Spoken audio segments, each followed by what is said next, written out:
La ciudad de Madrid, a comienzos del año 2003, no era el escenario que uno imaginaría para una de las crónicas negras más perturbadoras de la historia reciente de España.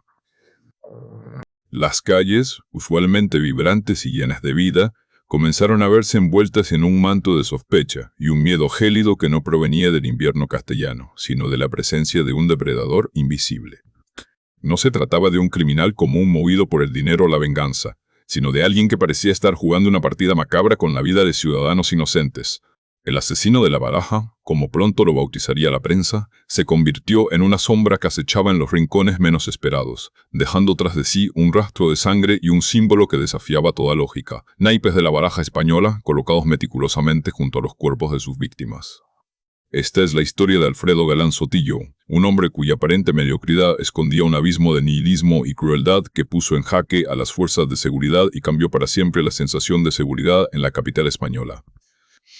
Todo comenzó de manera abrupta el 24 de enero de aquel año, en una vivienda del distrito de Chamberí. Juan Francisco Galán Díaz, un portero de 50 años, fue hallado muerto con un disparo en la cabeza.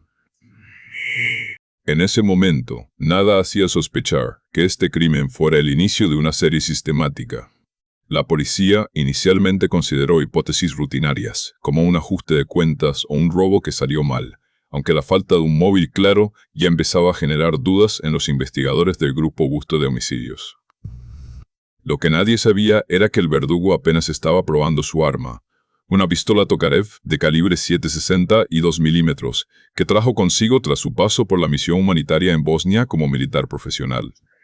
Aquel primer asesinato fue el bautismo de sangre de un hombre que buscaba sentirse poderoso a través del acto final de arrebatar una vida, pero todavía no había introducido el elemento que lo haría tristemente célebre. La verdadera pesadilla comenzó a cobrar forma apenas unos días después, el 5 de febrero. En un descampado cerca del aeropuerto de Barajas, apareció el cuerpo de Juan Carlos Martín Estacio, un joven empleado de limpieza de 28 años que esperaba el autobús para ir a trabajar. Fue allí donde los agentes encontraron algo que transformaría un caso de homicidio en una cacería mediática. Sobre el cadáver, perfectamente ubicado, se hallaba el as de copas de una baraja española. La simbología era extraña y aterradora. El as de copas, que en la cartomancia suele representar el hogar o las celebraciones, se convertía ahora en un heraldo de la muerte. La precisión del disparo y la frialdad de dejar una firma sugerían a alguien con entrenamiento, alguien que no solo quería matar, sino que quería ser observado y reconocido por su obra. La psicosis colectiva no tardó en estallar cuando la noticia se filtró a los medios de comunicación, y Madrid se vio reflejada en el espejo de un asesino en serie que elegía a sus víctimas al azar. Ese mismo día, 5 de febrero, el horror se trasladó a un pequeño bar de la localidad de Alcalá de Henares, el Bar Rojas. No habían pasado muchas horas desde el hallazgo en Barajas, cuando un hombre entró en el establecimiento y, sin mediar palabra, abrió fuego contra los presentes. Allí perdieron la vida Juana Dolores Uclés, de 57 años, y el hijo de la dueña del bar, Michael Jiménez Sánchez, de tan solo 18. La dueña, Teresa Sánchez, logró sobrevivir milagrosamente a pesar de las graves heridas. En este escenario, la confusión inicial fue absoluta. No se encontró ninguna carta en el lugar de inmediato, lo que hizo pensar a los investigadores que quizás se trataba de eventos inconexos. Sin embargo, el análisis balístico no mentía. Los proyectiles pertenecían a la misma arma que había matado a Juan Carlos Martín Estacio.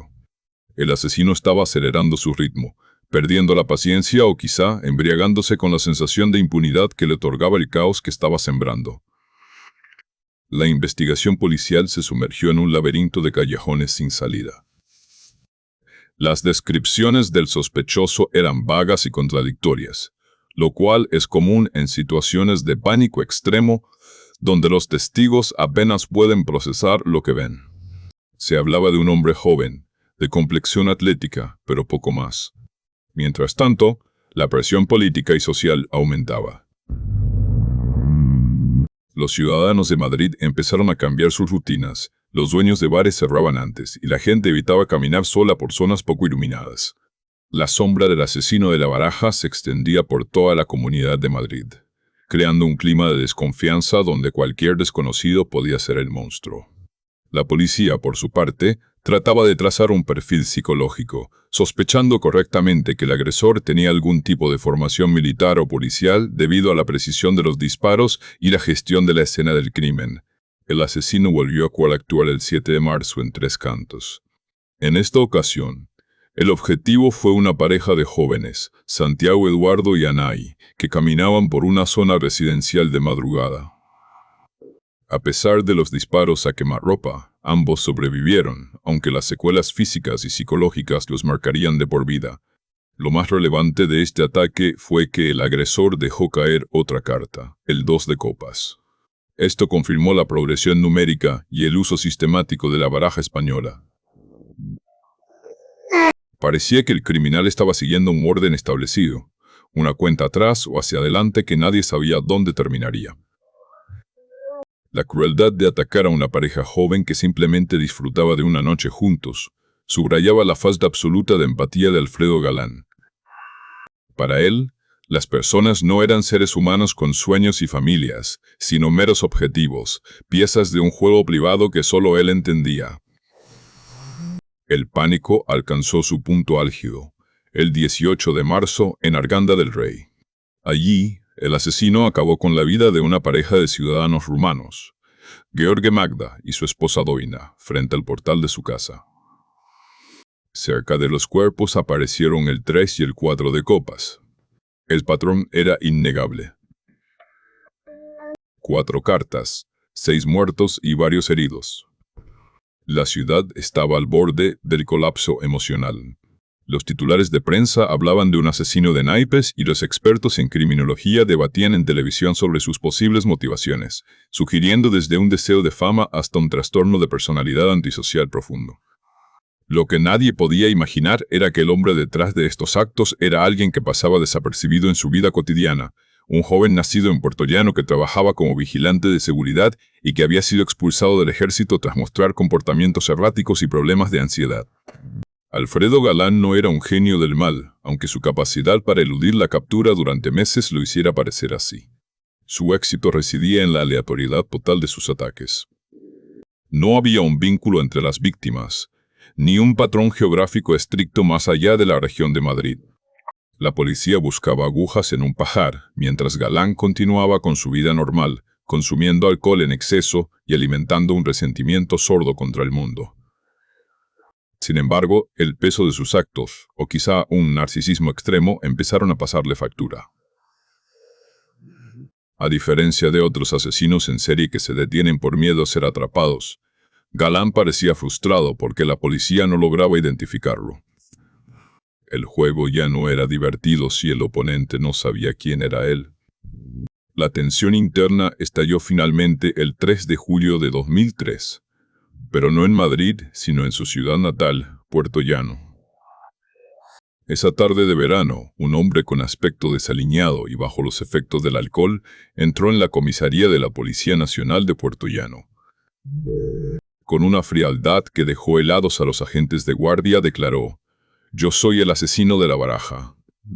Al principio, los policías lo tomaron por un perturbado más, uno de tantos buscadores de notoriedad que suelen aparecer en casos de gran impacto mediático. Pero Galán empezó a dar detalles que solo el asesino y los investigadores de élite podían conocer.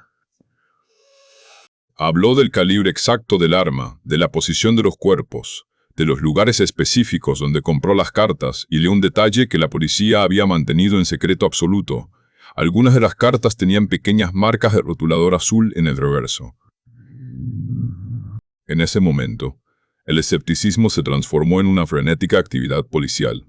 El hombre que había aterrorizado a la capital de España estaba allí, sentado frente a ellos, entregándose sin resistencia. El relato que Alfredo Galán ofreció durante sus interrogatorios fue tan escalofriante como vacío de sentido moral. No mostró arrepentimiento.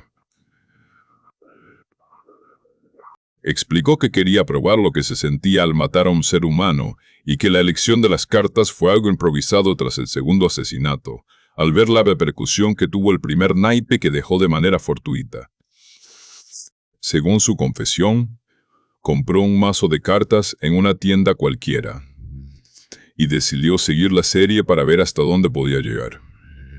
Galán describió sus crímenes como si estuviera narrando una jornada laboral aburrida, minimizando el sufrimiento de las familias y centrándose únicamente en su propia experiencia de poder momentáneo. Su confesión incluyó la revelación de dónde se había deshecho del arma. La arrojó a un vertedero de Valdemín Gómez, aunque la pistola nunca fue recuperada a pesar de las intensas búsquedas. El proceso judicial contra Alfredo Galán fue uno de los más seguidos en la historia de la justicia española. Durante el juicio, el acusado intentó retractarse de su confesión, alegando que había sido coaccionado y que el verdadero asesino era un misterioso hombre que lo había amenazado. Sin embargo, las pruebas eran abrumadoras. Además de su detallada confesión inicial, los testimonios de los supervivientes y las pruebas circunstanciales que lo situaban en los lugares de los hechos fueron suficientes para que el tribunal no tuviera dudas. Galán fue condenado en marzo de 2005 a 142 años y 3 meses de prisión por 6 delitos de asesinato y 3 de intento de asesinato. Aunque la pena parezca astronómica, las leyes españolas establecen un límite máximo de cumplimiento efectivo de 30 años, lo que significa que el hombre que sembró el terror en Madrid algún día volverá a caminar por las calles. La sentencia no solo buscaba castigar a Galán, sino también dar un cierre a las víctimas y a una sociedad que había quedado profundamente herida. Los familiares de los fallecidos expresaron su dolor y su indignación ante la falta de remordimiento del asesino, quien durante las vistas mantuvo una actitud desafiante y cínica. La figura del asesino de La Baraja quedó grabada en la memoria colectiva como un recordatorio de la fragilidad de la vida cotidiana y de la existencia de una maldad que no necesita grandes motivos para manifestarse.